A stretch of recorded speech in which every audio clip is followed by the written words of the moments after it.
जय हिंद दोस्तों। मैं हूं आपका दोस्त चेतन रिस्तुदे। दोस्तों, आज के इस वीडियो में हम लोग डिस्कस करने वाले हैं टैक्स ऑडिट यानी कि सेक्शन 63। ये जो सेक्शन है, सेक्शन 63 पुराने एक्ट में थी सेक्शन 44 ए बी। अब यहाँ पे सेक्शन नंबर चेंज हो गया है और उसके कुछ वर्डिंग्स चेंज हो गए हैं, उसे हम ध्यान से पढ़ेंगे। तो section 63 subsection 1 of the income tax act 2025। Every person, तो जितने भी लोग पर्सन की डेफिनेशन में आए वो लोग कैरिंग ऑन द बिजनेस और प्रोफेशन, जो बिजनेस या प्रोफेशन कर रहे हैं, fulfil any of the condition is specified in column B. ये कॉलम बी के अंदर जो भी कंडीशन है वो स्पेसिफाइड हो रही है, फुलफिल हो रही है, तो उनको क्या करना है? Shall gets his accounts of the tax year audited by an accountant. Accountant की डेफिनेशन दी है only practising chartered accountant before the specified date.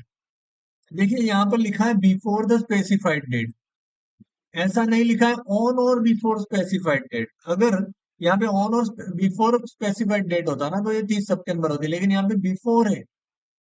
Before का मतलब क्या हो गया? आपको ये जो स्पेसिफाइड डेट है उसके पहले करवाना रहेगा। इसका मतलब क्या हुआ? ये 30 सितंबर नहीं है। यहाँ पे स्पेसिफाइड डेट की एक डेफिनेशन अलग से दी गई है, उसे हम पढ़ेंगे। सब सेक्शन 5 है। वो क्या कहता है? For the purpose of this section, सिर्फ इसी सेक्शन के लिए, बाकी और सेक्शन के लिए नहीं। Specified date in relation to the accounts of the assessee of the tax year means date 1 month prior to the due date of filing of the return of income under section 263 subsection 1।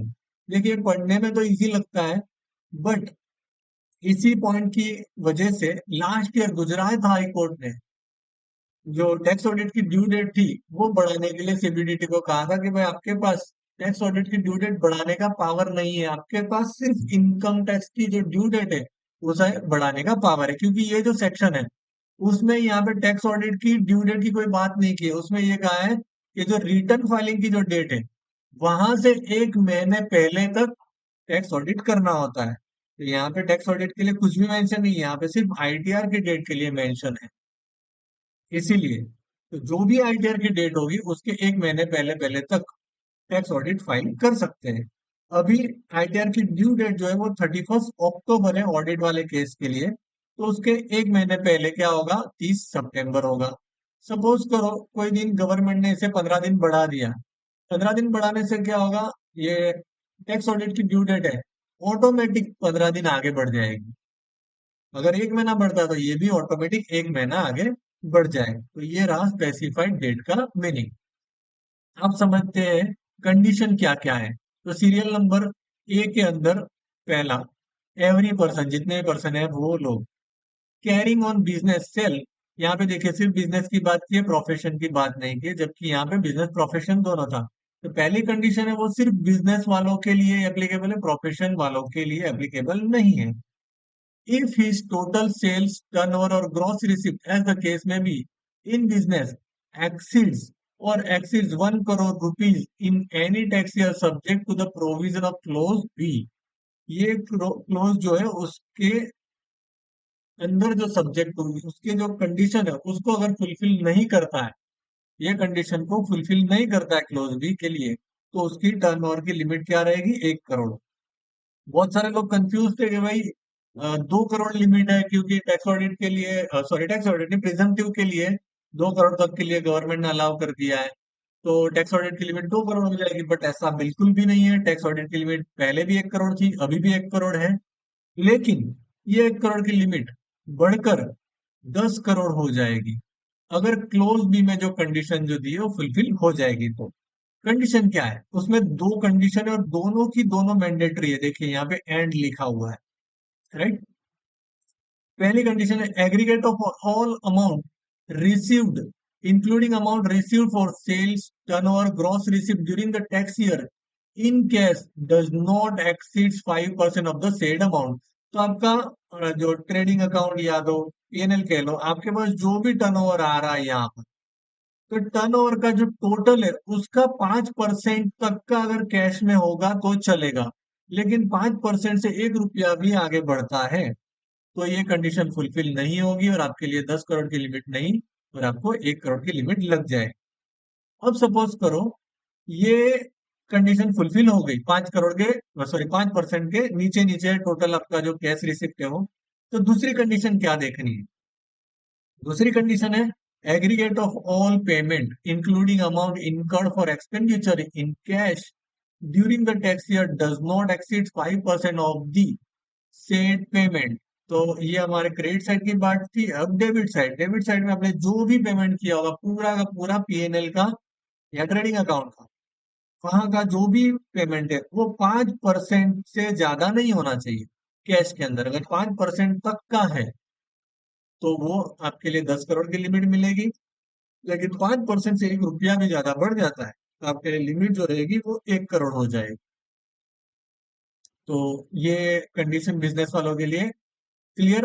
अब close C है। Close C क्या कहता है?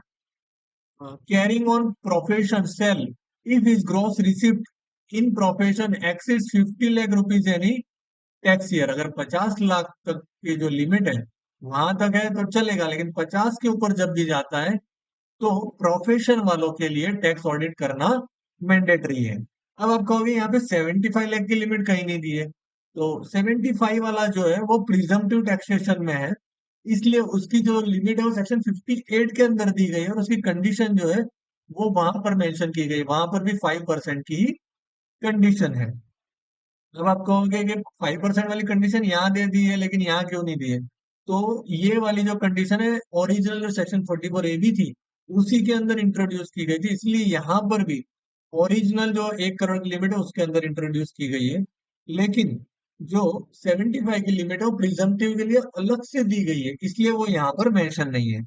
अब आप देखोगे 2 करोड़ की जो प्रिजम्पटिव की लिमिट है वो यहाँ नहीं दी, वो क्लियरली बता दिया गया है कि प्रिजम्पटिव के लिए अलग सेक्शंस है, अलग लिमिट है, अलग कंडीशन है, और नॉन प्रिजम्पटिव यानी कि नॉर्मल के लिए अलग कंडीशन अलग लिमिट है। ये नॉर्मल केस के लिए 1 करोड़, 10 करोड़ और 50 लाख की लिमिट हो गई। अब सीरियल नंबर 2 क्या कहता है? If the person is carrying on business और profession referred to section 58 subsection 2 or 62 subsection 2 and profit and gain from such business or profession are claimed to be lower than the deemed profit as referred in this section। देखिए, अब जो presumptive taxation है जहां पर 2 करोड़ या 3 करोड़ की limit दी गई है बिजनेस वालों के लिए अंडर सेक्शन 58, उसका मैंने अलग से वीडियो बनाया, आप वहां पे जाके देख सकते हैं।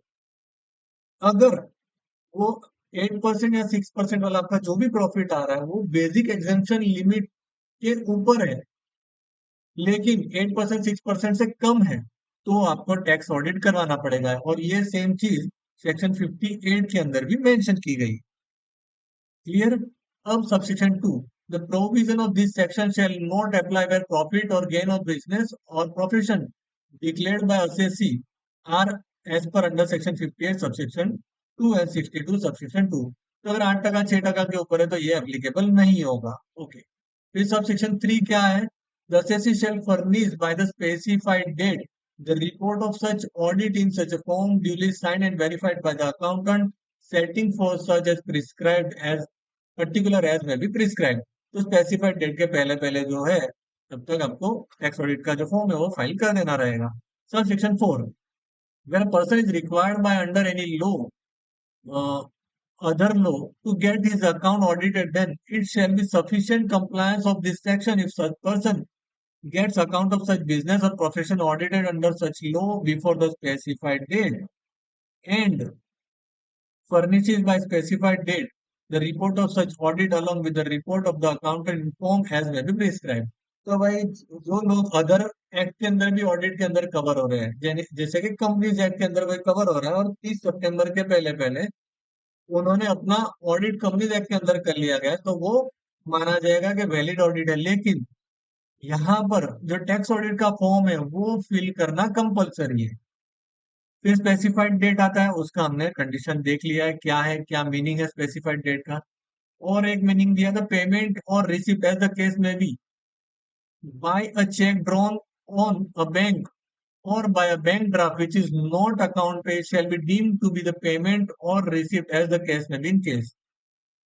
तो देखिए यहाँ पर जो चीजें दी गई है कि भाई 5% से ज्यादा कैश में नहीं होना चाहिए, तो इस केस में अगर किसी ने अकाउंट पे चेक या अकाउंट पे डिमांड ड्राफ्ट नहीं है लेकिन चेक से सेल्फ का चेक दिया है तो भी वो कैश में ही माना जाए, इसका मीनिंग ऐसा होता है। तो दोस्तों ये था सेक्शन 63 टैक्स ऑडिट। अगले वीडियो में हम फिर से मिलेंगे। Thank you for watching. मिलते हैं अगले वीडियो में। जय हिंद, जय भारत।